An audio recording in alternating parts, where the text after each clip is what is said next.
मातृ स्वरूपा, वात्सल्य स्वरूप पिता तुल्य, वीर धीर विवेकी मेरी युवान भाई बहन, भारत देश के भविष्य नन्हे मुन्ने बाल गोपाल, राम सामृत राम चरणों के अनुरागी समस्त संत समाज,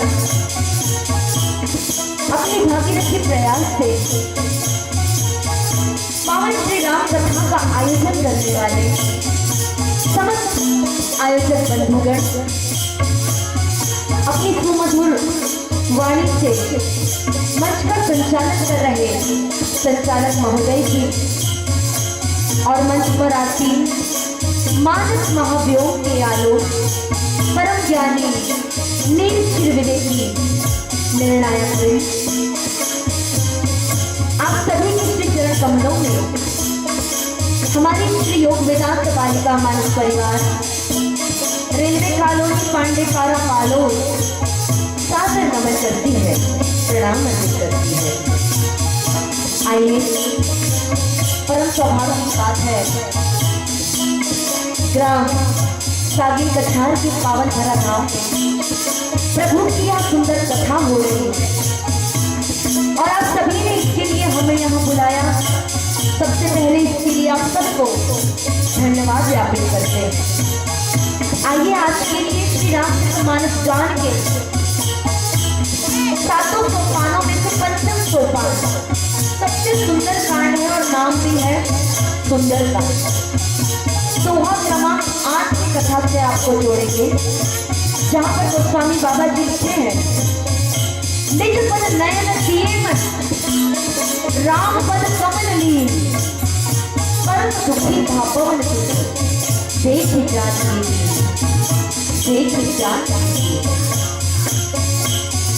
पवन हनुमत लाल जी महाराज प्रभु श्री रामचंद्र जी की आज्ञा पाकर के लंकापति रावण की नगरी में पहुंच गए, जो कि मोह की नगरी है, और इसलिए भक्ति स्वरूपिणी माता जानकी जी की खोज करने की। और उस क्षण आया जब हनुमत लाल जी महाराज माता जानकी जी को देखते। माता जानकी जी की स्थिति और दशा का वर्णन गोस्वामी बाबा जी ने इस दोहे के माध्यम से किया है। आइए, वैसे तो बड़े बड़े ज्ञानियों ने ये रामचरितमानस में 4 सुंदर घाट बतलाए हैं, ज्ञान घाट, कर्म घाट, भक्ति घाट और दैवी घाट। जब जब श्री रामचरितमानस में ज्ञान की कथा आए तो भगवान शंकर जी माता पार्वती जी से ये कथा कहते हैं। जब जब कर्म की कथा आए तो याज्ञवल्क्य जी भरद्वाज जी से ये कथा कह रहे हैं। और भक्ति घाट में काकभूपति जी महाराज गरुड़ जी को ये कथा सुनाते हैं। दैनिक घाट में स्वयं तुलसी बाबा जी समस्त जन समाज को ये कथा कह रहे हैं। आइए, श्री राम कथा रूपी गंगा के इस सुंदर घाट में बैठ करके आज प्रभु की कथा को जानने का और अपने जीवन में अनुसरण करने का प्रयास करेंगे। वैसे तो प्रभु की कथा बड़े बड़े ज्ञानी, बड़े बड़े संत महापुरुष नेति नेति कहकर पुकारते हैं। हम तो छोटे छोटे बच्चे हैं और अपनी छोटी सी बुद्धि के अनुसार भगवान की कथा को कहने जा रहे हैं। अगर नहीं कह पाए, नहीं बता पाए तो आप सब अपने ही बच्चे समझकर हमें क्षमा कीजिएगा, क्षमा कीजिएगा। आइए, परम दयाल करुणा निधान प्रभु के चरणों में भजन के माध्यम से वंदना, और उसके बाद आप सभी को सुंदरकांड सोहा क्रमांक 8 प्राप्त कथा पत्नी से जोड़ने का प्रयास करेंगे।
लखन सिया रामचंद्र शंकर हरिओ। वक्रतुंड महाकाय सूर्य कोटि समप्रभ निर्विघ्नं कुरु मे देव सर्वकार्येषु सर्वदा। तुलसीदास गुरुदेव के कर पंकज तेरो नाम, समेरे मात सरस्वती हम पर हो सहाय। मात पिता की वंदना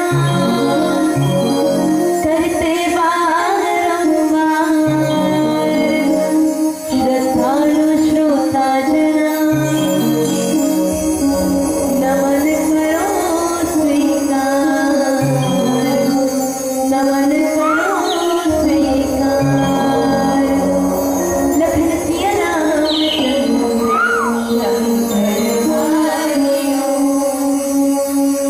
शांति अमन के इस देश से अब, शांति अमन के इस देश से अब बुराई को मिटाना होगा। आतंकी रावण का दहन करने फिर से प्रभु श्री राम को आना होगा, फिर से प्रभु श्री राम को आना होगा। बोल सियावर रामचंद्र की जय। मेरे प्रभु श्री राम का लाल ध्वजा फहराएगा, भारत की सरजमीं पर अब एक ही नारा छाएगा। जय श्री राम बोल, जय श्री राम, जय श्री राम बोल, जय श्री राम, जय श्री राम बोल, जय श्री राम, जय श्री राम बोल, जय श्री राम।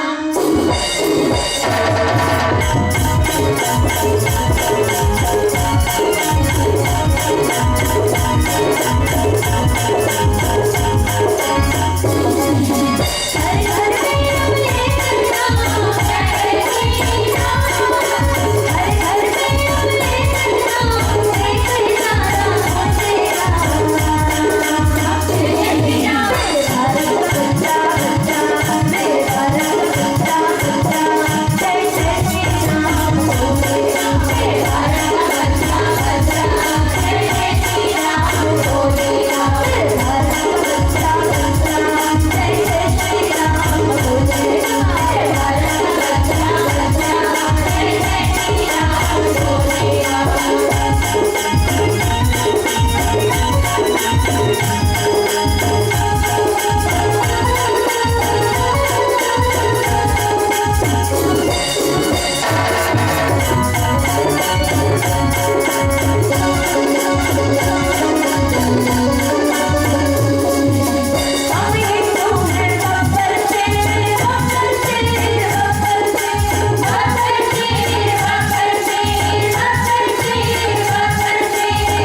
जातं नमामि रघुपति प्रिय भक्तं स्वाति जातं नमामि लखन सिया रामचंद्र शंकर भाइयों।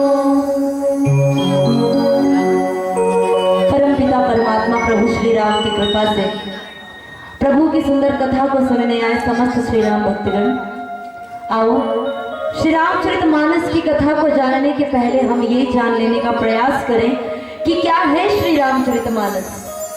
देखो नाम में ही अर्थ छुपा है। श्री रामचरितमानस मतलब भगवान श्री रामचंद्र जी के चरित्र की कथा, जो मानस समाज को, मनुष्य समाज को एक सच्चा और अच्छा इंसान बनने का संदेश देती है। जहाँ पर भगवान श्री रामचंद्र जी अपने चरित्र से हमको सिखलाते हैं कि भैया देखो एक इंसान को कैसे जीना चाहिए, क्या होता है एक बेटे का, एक संतान का अपने माता पिता के लिए फर्ज, अरे क्या होता है एक भाई का अपने भाई बहन अपने सगे संबंधी के लिए फर्ज, अरे क्या होता है एक इंसान का दूसरे इंसान के लिए फर्ज। भगवान श्री रामचंद्र जी अपने चरित्र से सिखलाते हैं। ये है वो श्री रामचरितमानस। ये सिर्फ त्रेता युग की कहानी नहीं है भैया जिसको हमें सुनना है, ये तो हम सभी मानव समाज के लिए सीख है जिसे हमें सीखना है कि हमारे व्यवहार कैसे होने चाहिए, हमारे आचरण कैसे होने चाहिए, क्योंकि व्यवहार बहुत जरूरी है भैया। कहते हैं ना कि एक तलवार की कीमत उसके धार से होती है, एक तलवार की कीमत उसके धार से होती है और एक इंसान की कीमत उसके व्यवहार से होती है, उसके सदाचार से होती है। जैसे बिना धार के एक तलवार किसी काम का नहीं, उसी तरह बिना व्यवहार के, बिना भक्ति के एक इंसान, एक मनुष्य भी किसी काम का नहीं। तो आइए मानसवी संत समाज एक प्रयास करें प्रभु श्री रामचंद्र जी के चरणों में मन को लगाने का, प्रभु श्री रामचंद्र जी की भक्ति करने का, जैसे गोस्वामी तुलसी बाबा जी महाराज ने किया, जैसे हनुमंत लाल जी और ऐसे कई पात्रों ने किया प्रभु श्री राम की भक्ति। हम भी एक प्रयास करें। श्री रामचरितमानस गोस्वामी बाबा जी द्वारा रचित 7 सोपानों में से सबसे सुंदर कांड है पंचम सोपान, जिसका नाम ही है सुंदरकांड। और कहते भी है ना, सुंदर अर्थात कपि, कपि बानर, और सभी कपियों में जो सबसे श्रेष्ठ है, सभी कपियों में, सभी वानरों में जो सबसे प्रमुख है, सबसे सुंदर है। सबसे सुंदर कौन? जो प्रभु की भक्ति करे। ऐसे सुंदर वानर हनुमान जी के सुंदर चरित्रों की कथा है सुंदरकांड, जहाँ पर हर बातें सुंदर है। अगर हनुमान जी को देखे तो हनुमान जी सभी कपियों में सुंदर है, प्रभु श्री राम की भक्ति करके। मैया जानकी जी सुंदर, जिनके आइए एक ऐसे ही कथा प्रसंग की ओर हम चले। हनुमंत लाल जी महाराज प्रभु श्री राम की आज्ञा को पाकर के आज 100 योजन अर्थात समुद्र के इस पार त्रिकूट पर्वत पर बसे लंका नगरी पहुंच गए हैं। क्यों? मैया जानकी जी की खोज करते करते। और प्रभु के प्रताप से हनुमंत लाल जी महाराज लंका पहुंच चुके हैं। विभीषण जी के माध्यम से हनुमंत लाल जी को ये जान पड़ता है, ये जानकारी मिलती है कि मैया जानकी जी कहाँ मिलेंगी, क्योंकि हनुमान जी ने तो पहले हर मंदिर मंदिर में खोजा, मंदिर मंदिर प्रतिकर सोचा। हनुमान जी हर ग्रह में ढूंढे, लेकिन उसके बावजूद भी माता जानकी जी उन्हें कहीं नहीं मिली। रावण के महल में तक देखा, वहां भी नहीं थी। और उसके बाद उन्होंने लंका में क्या देखा? नव तुलसी का वृंद कहाँ शोभा बरनी ना जाए, रामायुध अंकित ग्रह। उन्होंने लंका में एक आश्चर्यचकित एक ऐसा ग्रह देखा, राक्षसों की नगरी लंका नगरी। वहां एक ऐसा गृह जहां प्रभु श्री रामचंद्र जी के आयुध धनुष और बाण की आकृति बनी हुई है, तुलसी का पौधा सुंदर लगा हुआ है आंगन में। ऐसे ग्रह को देखा, विप्र रूप धारण करके वहां पहुंचते हैं तो देखते हैं और वहां उनकी भेंट होती है राम भक्त श्री विभीषण जी महाराज से। विभीषण जी ने तब बतलाया कि जानकी जी कहाँ मिलेंगी, तो बोले अशोक वाटिका में मिलेंगे। और जब हनुमंत लाल जी महाराज अशोक वाटिका पहुंचते हैं और उस वृक्ष के नीचे, अशोक वृक्ष के नीचे, जिस अशोक वृक्ष के नीचे मैया जानकी जी बैठी हुई हैं, उसी अशोक वृक्ष पर आकर के हनुमंत लाल जी महाराज पत्तों में छिपे हुए बैठ गए हैं। और जब जानकी जी को देखते हैं तो जानकी जी के दशा का वर्णन किया है गोस्वामी बाबा जी ने यहाँ पर। निज पद नयन दिए मन, राम पद कमल ली, परम दुखी भा पवन सुत, देखी जानकी दी, देखी जानकी दी। हनुमंत लाल जी महाराज ने देखा मैया जानकी जी को, उनकी दशा कैसी है।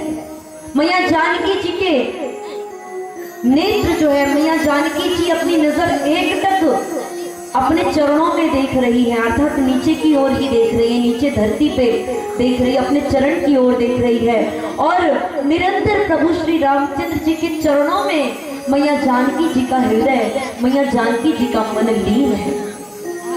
और मैया जानकी जी प्रभु श्री रामचंद्र जी के विरह दुख में दुखी है। मैया जानकी जी को ऐसे दीन दुखी देख करके आज पवन पुत्र हनुमान जी को बहुत ही दुख हुआ। मानसश्रमी संत समाज मैया जानकी जी की ऐसी दशा देख करके, मानसश्रमी संत समाज यहाँ पर जानकी जी अपने चरणों को देख रही है, लेकिन हृदय में प्रभु श्री रामचंद्र जी के चरणों में लीन है उनका मन।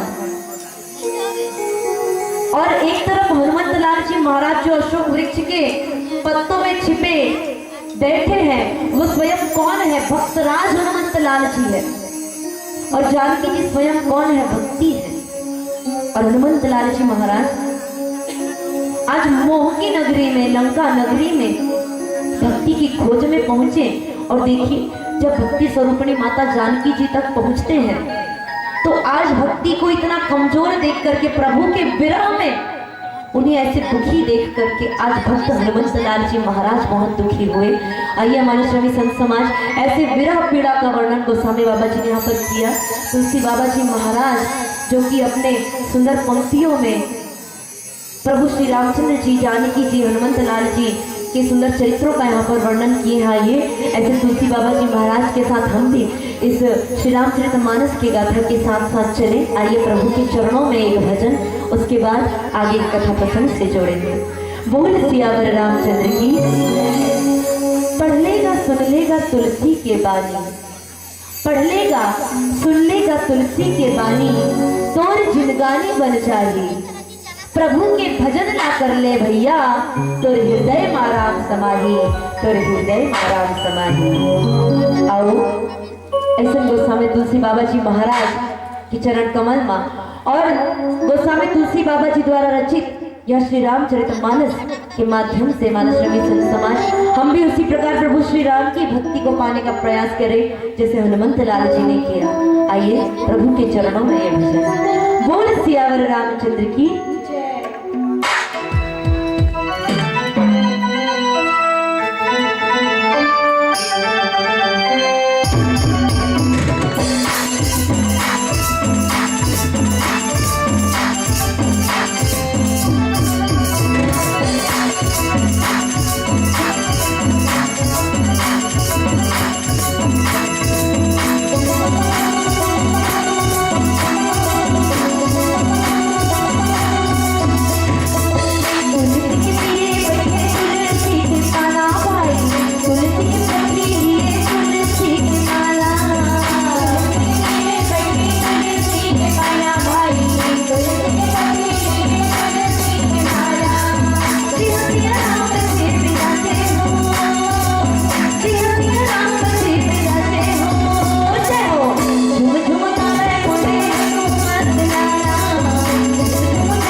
समाज, भक्ति स्वरूपिणी माता जानकी जी जो प्रभु श्री रामचंद्र जी के विरह दुख में दुखी है, वीरा पीड़ा में दुखी है। हनुमत लाल जी महाराज उसी अशोक वृक्ष के पत्तों में छुपे बैठे हैं। गोस्वामी बाबा जी लिखते हैं, तरु पल्लव महुरहा लुकाई, करो विचार करो कामाई, तेरी अवसर राम नु चाहा, संग नारी बहु के बनावा, संग नारी बहु के बनावा। हनुमत लाल जी महाराज अशोक वृक्ष में छुपे हुए ही हैं और उसी वक्त ये विचार कर रहे हैं मैया जानकी जी को इतने दुखी देख करके कि मैं ऐसा क्या करूं, करे ये विचार कराऊंगा भाई, मैं ऐसा क्या करूं कि माता जानकी जी का दुख दूर हो जाए। आखिर ऐसा क्या करूं, इनका दुख कैसे दूर करूं। हनुमान जी महाराज मैया जानकी जी के दुख को देख करके व्याकुल हैं और उसी वक्त मानसप्रेमी संत समाज लंकापति दशानन रावण जो है वो बड़ा सज धज करके अनेक स्त्रियों को लेकर के वहां अशोक वाटिका में आ जाता है। और तब गोस्वामी बाबा जी लिखते हैं, बहु विधि खल सीता ही समझावा, साम दान भय भेद दिखावा, कह रावण सुन सुमुखी सयाने, मंदोदरी आदि सबरानी। लंकापति दशानन रावण अशोक वाटिका में वहां पहुंचा जहां पर मैया जानकी जी थी। बड़ा सज धज करके सभी स्त्रियों को लेकर के आया और उस दुष्ट रावण ने सीता जी को बहुत प्रकार से समझाने का प्रयास किया। कहता है कि हे सुमुखी, हे सयानी, हे सीते, मंदोदरी आदि सब रानी, ये मंदोदरी और आदि सभी जो रानियां हैं ना, मैं इनको तुम्हारी दासी बना दूंगा, मैं उनको तुम्हारी दासी बना दूंगा, यह मेरा प्रण है। और तुम एक बार बस मेरी ओर देखो, एक बार बस मेरी ओर देखो तो सही, मेरी तरफ देखो तो सही। अपने परम स्नेही कौशलाधीश श्री रामचंद्र जी का स्मरण करके मैया जानकी जी जो है रावण के ऐसा कहने पर भूमि से एक तिनका उठा करके तिनके की आड़ लेकर के मैया जानकी जी उस दुष्ट रावण को कहने लगती हैं। मानसप्रेमी संत समाज मैया जानकी जी कहती है, सुन दस मुख खद्योत प्रकाशा, कब हुकी नलिनी करई विकासा, असमन समुझ कहती जानकी, खल सुधि नहीं रघुबीर बानी। जब रावण ने हर प्रकार का प्रयास किया, साम दाम दंड भेद सभी प्रकार का तरीका अपनाया, मैया जानकी को इस प्रकार से कहने लगा कि सारी रानियों को तुम्हारी दासी बना दूंगा, मंदोदरी आदि सभी रानियों को, बस एक बार